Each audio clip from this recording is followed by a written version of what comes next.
Turning next to Representative Isaacson. Although your question may have been answered. Oh, no. Well, I appreciate this discussion. I am from Philadelphia, and we are a county-based school system. There, as opposed to Representative Sterla, who pointed out how many school districts are in his county, we have one. So all this discussion, and so the allocation is a whole lot different. But going to how your schools will be funded, let's start with increasing the PIT. Not that I'm necessarily against that. I actually, it's not, I would be, and I'll state it publicly, I'll put up that vote. But also remember, everybody in Philadelphia pays a wage tax. So I don't want you necessarily driving people out of Philadelphia, where actually we have increased our population. That's why we got another representative seat in Philadelphia in a reapportionment. But the local sales tax in Philadelphia is already 2% higher than the rest of you.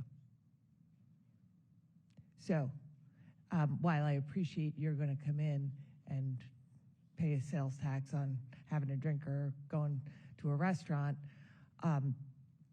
and please feel free to do so, the residents of Philadelphia, to buy and purchase things, you're just increasing that, especially on seniors.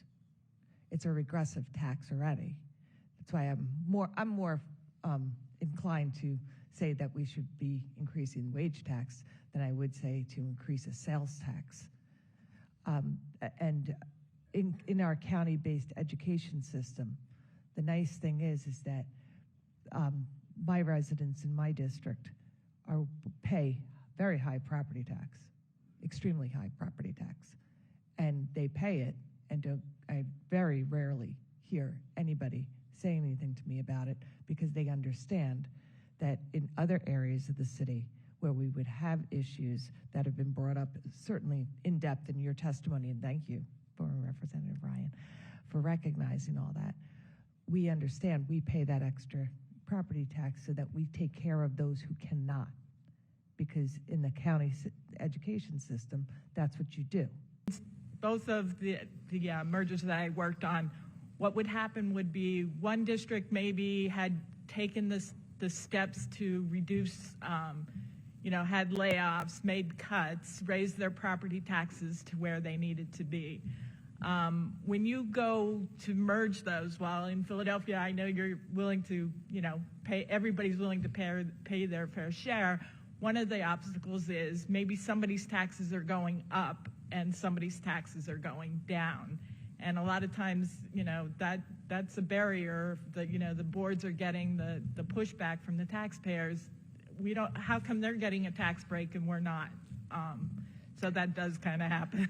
Now, I understand all that, and we have a situation where we have a mandate from the court about meeting our constitutional obligation to educate all students, and we're all citizens here collectively together funding our government so that we provide those opportunities.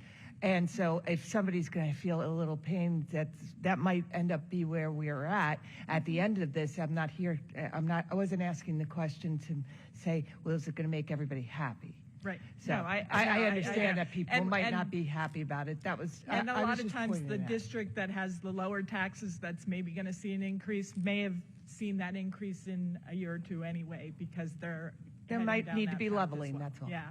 So, no one said it was going to be easy. Right. Thank you. Yeah.